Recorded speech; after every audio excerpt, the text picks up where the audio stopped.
السلام علیکم جی. علی ملک میں بحرین سے اس وقت براہ راست ہوں اور ہمارے ساتھ آج جو پرسنالٹی ہیں میں اور میری طرح کے لاکھوں لوگ بلکہ کروڑوں بھی کہنا بالکل بھی غلط نہیں ہوگا, ان کے اتنے بڑے فین ہیں.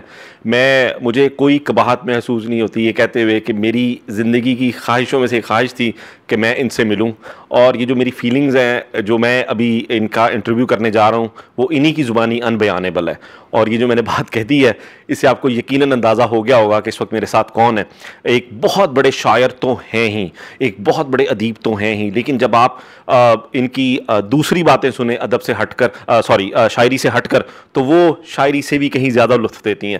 تو آج ہم بہت زیادہ کوشش کریں گے کہ ان سے ان کی زندگی کے بارے میں سوال کریں کہ آخر آج یہ پاکستان کے بہت بڑے ناموں میں جب بھی ذکر ہوتا ہے تو ان کا نام جو ہے یہ ہو ہی نہیں سکتا کہ ان کا نام وہاں سے مس ہو جائے. انور مسعود صاحب میرے ساتھ ہیں جی. السلام علیکم انور مسعود صاحب, کیسے ہیں؟ وعلیکم السلام.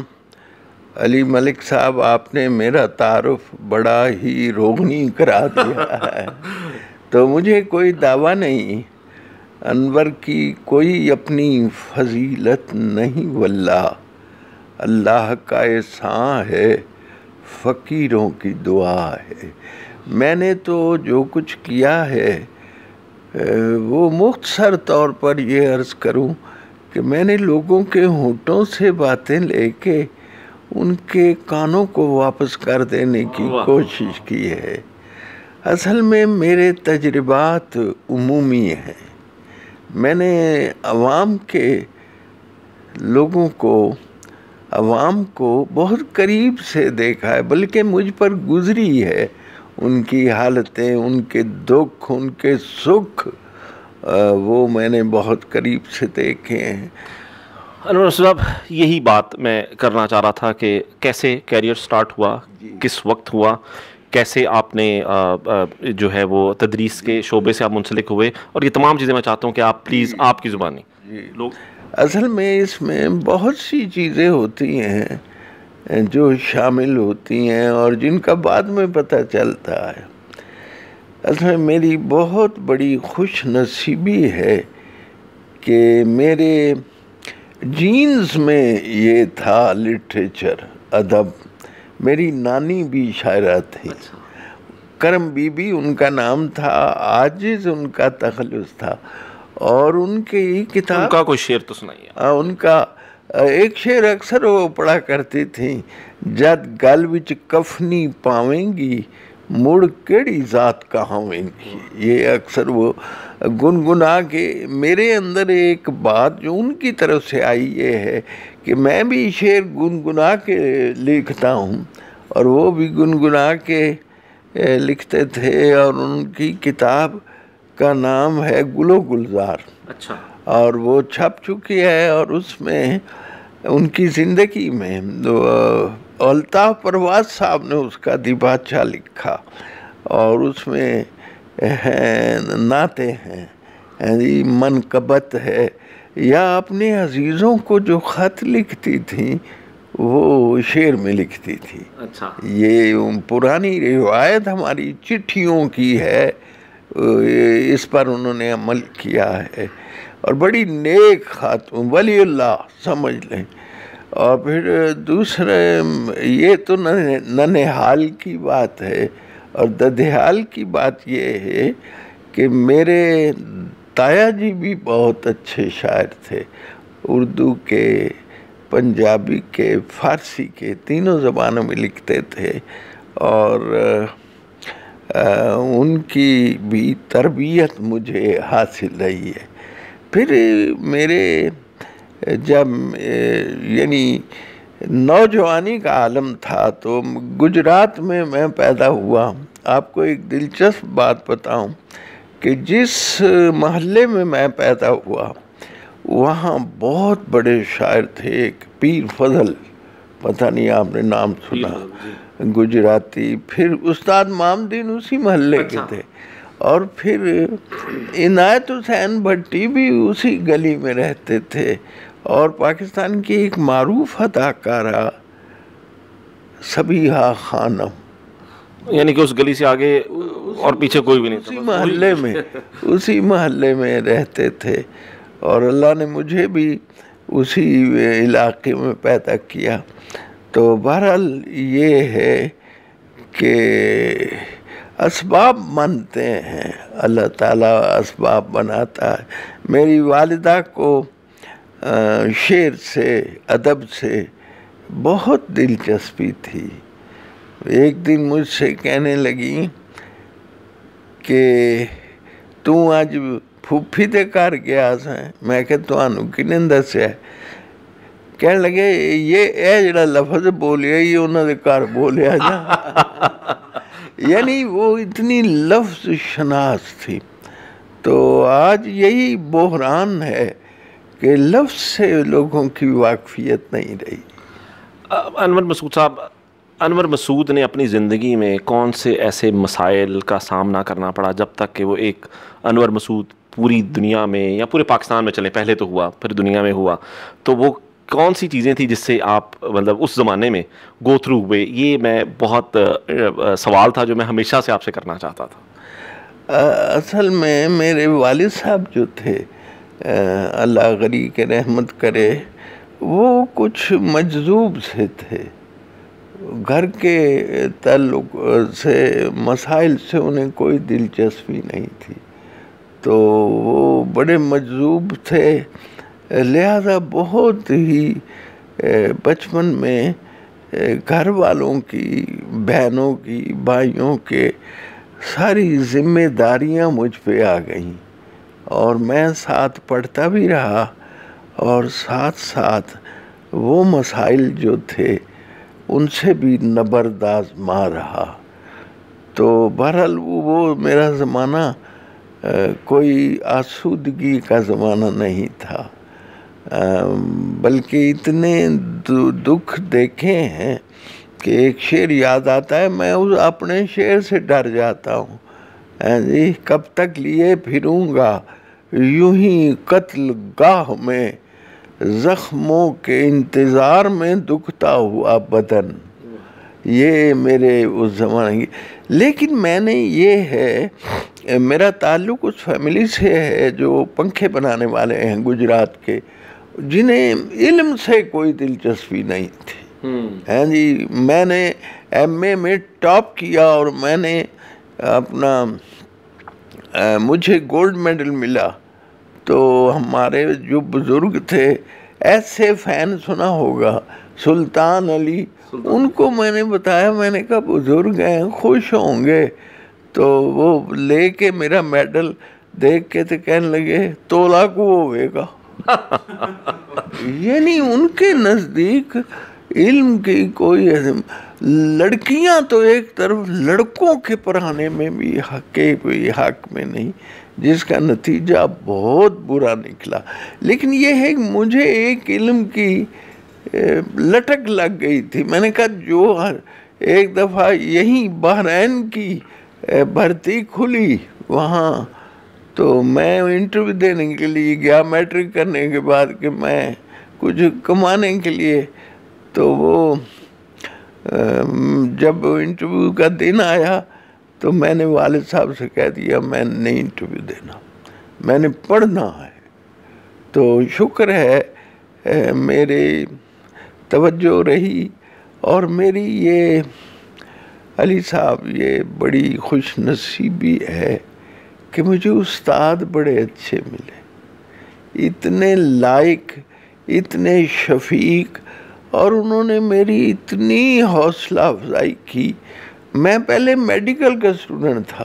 ہاں میں نے سنا ہے کہ آپ کی بڑی خواہش تھی ڈاکٹر بننے کی. ڈاکٹر میری نہیں تھی، اچھا میرے والدین کی تھی کہ ڈاکٹر بن. میرے بھی والدین اسی وجہ سے. ہاں جی، لیکن یہ ہے کہ مجھے کوئی دلچسپی نہیں تھی، نہ کیمسٹری سے نہ فزکس سے. تو میرے ایک استاد تھے، وہ میرے استاد بھی تھے، میرے دوست بھی تھے، میرے یوں سمجھیے کہ مشیر بھی تھے. انہوں نے کہا کہ تو بھائی کیڑے دال پھنسے ہیں، تو وہ مجھے آرٹس کی طرف لے کے آئے. چودھری فضل حسین، ہاں جی، وہ زمیندار کالج کے اسٹوڈنٹ بھی رہے، وہاں لیکچرر بھی رہے، وہاں پروفیسر بھی رہے, وہاں پرنسپل بھی رہے. تو انہوں نے مجھے کہا چھوڑو یہ میڈیکل ہے جی, اور میں تو مطلب پھر تسی غصہ بھی کٹیا ڈاکٹراں تے بہت زیادہ ویسے. ہاں وہ ٹھیک ہے, میں انہیں کہ میں کدوں تک تو ڈڈو چیردا رہے گا. نہیں, آپ نے کہا تھا ایک جگہ پہ کہ میڈیکل کی کتاباں نے کیا دیکھ جوڑے ہاتھ, تیرا بھی پلا تے ساڈا بھی پلا, اس طرح کی بات آپ. وہ مطلب یہ سی کہ میں سمجھنا کہ فائدہ ہو گیا میرا بھی تے میڈیکل دا بھی. یہ جو عارضہ ہے آپ کو, یہ عارضی نہیں. کنے لوگ بچ گئے جی میں سرجن بن جاندہ یہ بن. لیکن اللہ نے بہت اپنا کرم فرمایا, اور ایم اے میں میرے دیکھو قدرت نے فیصلے اتے ہوندے نے, تھلے نہیں ہوندے. لیکن انور مسعود صاحب اگر ڈاکٹر بن جاتے تو ڈاکٹر تو لاکھوں ہے نا, انور مسعود تو ایک ہے نا, انور مسعود تو ایک ہی ہے نا اس ملک میں. شکر ہے کہ پھر میں پڑھتا چلا گیا, اور پھر میں سیکنڈ نہیں آیا کس جگہ, فرسٹ ہی آیا ہوں. تو اللہ کا بڑا شکر ہے, اچھے دوست اچھے استاد ملے, اور یہ ساری چیزیں, والدہ کا ذوق, نانی کا پس منظر, تایا جی کی حوصلہ افزائی, ان ساری چیزوں نے مل کے کیا ہے. باقی سب سے بڑی بات یہ ہے کہ اللہ کا کرم ہے. پہلی کتاب جو مطلب کتابی شکل میں جو آپ کا مجموعہ آیا وہ کب آیا پہلا؟ نظمیں آپ کو یاد ہوں گی, آج کی پکائیے, جیلم دا پل, لسی تے. جیلم کے پل میں تو آپ 3 سال آپ اس پل پر بسوں میں سفر کیا. تو نو ساستی لڑائی, تندور, یہ نظمان لکھیاں. تو ایک کتاب میری شائع ہوئی 1974 میں, پہلی کتاب میلا آکھیاں دا. اچھا. اور 1974 میں شائع ہوئی, اور اتفاق ہے اب تک 74 ایڈیشن آ چکے. اچھا ماشاءاللہ, یہ بڑا اللہ کا کرم ہوا. یعنی 74 ایڈیشن اس کے شائع ہو چکے ہیں, اور اس کے اب تک میری 14 کتابیں شائع ہوئی. انور مسعود صاحب, ہم اکثر یہ بات کرتے ہیں, اور آج ہم آپ کے سامنے یہ بات کرتے ہیں کہ ہم وہ دیکھتے ہیں وہ جو ایک بہت بڑے لیجنڈز ہیں ہسٹری کے, اور مطلب ادب میں, اس میں ایک آپ کا وہ مقام ہے کہ اب ہمیں دور دور تک کوئی ایسا نظر نہیں آتا ہے, مطلب ان پرانے لوگوں میں, اور نئے میں بھی بہت ہی اچھا حال نہیں ہے. بس ہی میں نے تو اس کا میں سمجھتا ہوں کہ یہ ایسا نہیں, جب ایسا ہوتا ہے نا, کبھی بارشیں بہت ہوتی ہیں کبھی نہیں ہوتی ہے جی, تو ہمیشہ ایسا نہیں رہتا. بڑی مشکل سے ہوتا ہے. چمن میں آگ سے پھول ٹوٹ کے گر جاتے ہیں اور پھر نئے اگاتے ہیں, یہ سلسلہ تھمتا نہیں ہے. لیکن وہ نئے پرانے والوں کو اس طرح ریپلیس شاید کر پاتے ہیں, مطلب جو ہم جس ادب کی اور جس اس کی بات کرنے والی بھی شخصیتیں پیدا ہوتی ہیں. پنجابی میں مجھے جس شخصیت نے سب سے زیادہ متاثر کیا وہ حضرت میاں محمد بخش رحمۃ اللہ علیہ, جن کی سیف الملوک کتاب ہے جی. تو وہ میرے مرشد سمجھ لیجئے, روحانی مرشد. تو وہ انہوں نے اندازہ کیے, جہاں مسجد میں مولوی حضرات بیٹھ کے رومی حافظ سعدی کو پڑھا کرتے تھے, جب سیف الملوک شائع ہوئی تو وہ پھر میاں صاحب کے شعر پڑھنے لگے جی. وہ سعدی کا شعر ہے, اے دوست بر جنازہ دشمن جو بگذری, شادی مکن کے بر تو ہمیں جا ماجرا رود, کہ اگر دشمن کا جنازہ نہ خوش ہو جا رہا ہے تو اس پر خوشی کا اظہار نہ کر. دشمن مرے تو ہاں دیکھیں نا میاں صاحب نے اسے کیسا کیا, دشمن مرے تو خوشی نہ کریے, سجنا بھی مر جانا. تو میاں صاحب نے اتنے عظیم لوگوں کو ریپلیس کیا, رومی کو ہے جی، اور بہت تو مجھے بھی ان سے یوں سمجھیے کہ ایک بچپن سے عقیدت ہو گئی. اور آپ دیکھیں جس کتاب کا ذکر ہو رہا تھا میلا آکھیاں تھا، اس کی پہلی نظم ہی میاں صاحب ہے. ہاں جی بالکل. ہے جی. اور آپ کو دلچسپ بات بتاؤں کہ جب بھی احمد ندیم قاسمی مجھے ملا کرتے تھے، اللہ بخشے، مجھے کہتے تھے او نظم سناؤ جیڑی تسی میاں صاحب تے لکھی ہے. تے بہت ਉਹਦੇ ਵਿੱਚ ਜਿਹੜਾ ہے ਉਹਨਾਂ ਦਾ رنگ آ جاتا ہے. انور مسعود صاحب، آپ جو ہے ظاہر ہے پوری دنیا اور پورا پاکستان جو ہے وہ آپ کو مزاح کے طور پر بہت زیادہ جانتا ہے بنسبت آپ کی جو سیریس شاعری ہے، لیکن ایک ہی وقت میں آپ کی جو ہے بہت زیادہ مزاح سے بھرپور شاعری ہے، اور ایک ہی وقت آپ میں رلانے والی جو ماں کی جو آپ نے وہ جو ایک نظم سنائی ہے وہ ابھی بھی ہم لوگ دیکھتے ہیں تو وہ لٹرلی وہ ایسا ہے کہ وہ آنکھیں نم کر جاتی ہے. تو کس چیز میں انور مسعود جو ہے، انور مسعود کو کس چیز میں زیادہ مزاح زیادہ اس کے لیے وہ ہے، یا جو یہ سنجیدہ شاعری؟ اچھا سوال ہے. اصل میں میرا جو مزاح ہے وہ بھی سنجیدہ ہے جی. وہ مزاحیہ شاعری کو لوگ نمکین شاعری بھی کہتے ہیں، لیکن میں سمجھتا ہوں وہ نمکین تب ہوتی ہے جب اس میں آنسوؤں کا نمک شامل ہوتا ہے، کہ جب اس کو نچوڑیں آپ ہی نے کہا وہ ہے جسے نچوڑیں تو اس میں سے آنسو ٹپک پڑے. بہت سے شعر، مثلا بڑی عید پر وہ بکرا خریدنے گئے تو اس میں ایک ہی مصرع میں پڑھوں گا، آپ آنس پڑھیں گے، اسی کو پڑھوں گے، آپ سنجیدہ ہو جائیں گے. جب میری پہنچ میں کوئی سودا ہی نہیں ہے پھر کس لیے لگتا ہے یہ میلہ میرے آگے. اب یہی مصرع ہے. اسے میں اور طریقے سے پڑھتا ہوں، جب میری پہنچ میں کوئی سودا ہی نہیں ہے پھر کس لیے لگتا یہ میلہ میرے آگے. تو انداز بیاں جو ہے وہ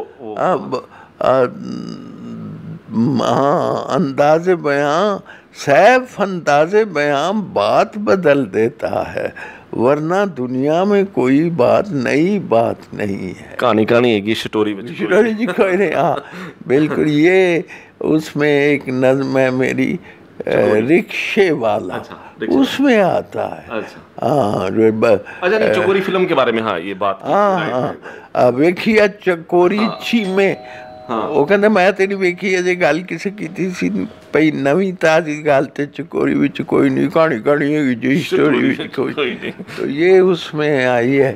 یہ اصل میں میرا کنٹریبیوشن علی صاحب یہ ہے کہ میں نے لوگوں کے ہونٹوں سے باتیں لے کے ان کو کانوں کو واپس کرنے کی ایک کوشش کی ہے، خاکسارانہ. بس یہ ہے. چلیں ہم اب اختتام تک جا رہے ہیں کیونکہ آپ کی طبیعت بھی تھوڑی ناساز ہے. آپ کا بہت بہت شکریہ کہ آپ نے ہمیں وقت دیا، لیکن بڑا مشکل سوال ہے ظاہر ہے یہ، وہ اس وجہ سے کہ ایک شاعر کے لیے اس کی تمام شاعری جو ہے وہ بہت عزیز ہوتی ہے. لیکن اگر میں انور مسعود صاحب آپ سے کہوں، یا وہ سنجیدہ یا وہ مزاح سے، کہ اگر آپ کو ایک کوئی مجھے ہمارے ناظرین کو سنانی پڑے ایک کوئی ایسی چیز جو آپ کو بہت عزیز ہو، وہ کیا ہوگی؟ اصل میں ایک مشکل سوال ہے. نہیں کوئی مشکل نہیں ہے. ویسے تو ہاں ایک شعر کسی کا تھا حضرت علامہ کا اسرار خودی میں، تو کسی نے علامہ سے کہا آپ کا بہت عظیم شعر ہے. انہوں نے کہا تمہیں یہ نہیں پتا میں نے اس کو 83 دفعہ کاٹ کے لکھا ہے. تو محنت ہوتی ہے بھائی. یہ نظم جو ہے ہم بڑی 10 سال میں نے لکھی ہے. لکھتا تھا لیکن پھاڑ دیتا تھا. میں نامراد دل کی تسلی کا کیا کروں. اور ایک دن میں پنڈی گھیب میں تھا تو یوں محسوس ہوا، مجھے نظم نے کہا کہ اٹھو اور مجھے لکھو. ہے جی.